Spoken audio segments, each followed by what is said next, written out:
ఇదే రోజు చనిపోయారు. మే 19వ తారీఖున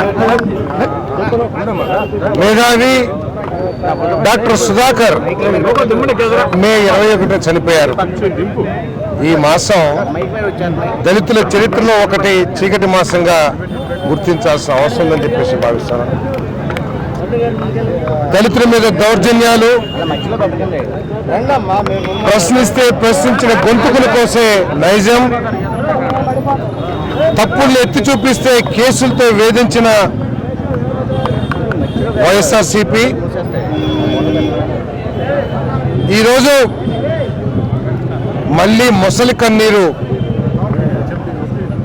కారుస్తూ ప్రారంభించిందని చెప్పేసి మనం చేస్తాను. దళిత సోదరులు కానివ్వండి, బలహీన వర్గాలు కానివ్వండి, మహిళలు కానివ్వండి, అందరూ కూడా అన్ని వర్గాల ప్రజలు కూడా, ప్రత్యేకంగా దళితులు నా ఎస్సీ నా ఎస్టీ అని చెప్పి గొంతు చించుకునే వైసీపీ పార్టీ నాయకుల నైజాన్ని ఎప్పటికీ మర్చిపోకూడదని చెప్పేసి మనం చేస్తాను. మొసలి నైజం మొసలిదే, పులి నైజం పులిదే, నక్క నైజం నక్కదే అనే విషయాన్ని మనం గుర్తుంచుకోవాలి. జిత్తులు మారి నక్క తోక ముడుచుకుని వంగి వెళ్ళినా కూడా దాని నైజం మారదని చెప్పేసి కూడా మీకు మనం చేస్తామని. మొసలి నీటి బయటకు వచ్చి కళ్ళు మూసుకుని మన పక్క నుంచి వెళ్ళినప్పుడు కదలకుండా ఉన్నా కూడా అది దాని ప్రాంతానికి వెళ్ళినప్పుడు, దానికి అవకాశం వచ్చినప్పుడు దాని నైజం మారదని చెప్పేసి మీకు మనం చేస్తా ఉన్నాను. ఏ విధంగా అయితే దళితులను ప్రశ్నించిన దళితుల్ని పొట్టన పెట్టుకుందో లేకపోతే కేసులతో వేధించిందో వాటన్నిటిని కూడా మరి గుర్తించుకుని దళిత బిడ్డల భవిష్యత్తు కోసం ఈ ప్రభుత్వం చేసిన కార్యక్రమాలని, లేదు మనకి ఇంకా ఏమైనా కావాలి ప్రభుత్వం దగ్గర నుంచి, వినే ప్రభుత్వం, వినే నాయకుడు ఈరోజు మనకుంది. మీ అందరి ఆశీర్వాదంతో గెలిచిన ప్రభుత్వం కాబట్టి గత ప్రభుత్వంలో వైసీపీ ప్రభుత్వంలో జరిగిన దౌర్జన్యాలన్నింటినీ కూడా గుర్తించాలని చెప్పేసి మనం చేస్తాం. నైజం మారలేదనడానికి మన కళ్ళెదురుగుండానే ఉదాహరణలు కనపడతా ఉన్నాయి. మొన్నటికి మొన్న వైసీపీ పార్టీ అధ్యక్షులు ఒక మండలం ఆఫీస్కి వెళ్ళి ఎంపీపీ గారు రూము తీయలేదని చెప్పేసి, తాళం అడిగితే తాళం ఇవ్వలేదని చెప్పేసి ఒక దళిత అధికారిని ఏ విధంగా హింసించి కొట్టి దౌర్జన్యం చేశారో మనం చూసాం. నిన్నటికి నిన్న ఈ నూజివీడు నియోజకవర్గంలో గత ప్రభుత్వంలో ఈ నియోజకవర్గానికి అభివృద్ధి జరగలేదు.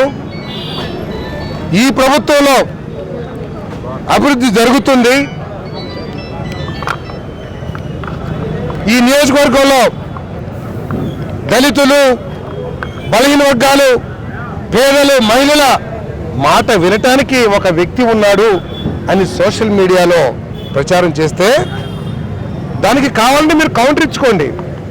ఎక్కడుంది రండి, లేకపోతే మీరు చేయలేదు, మీరు అబద్ధాలు చెప్తారని చెప్పండి.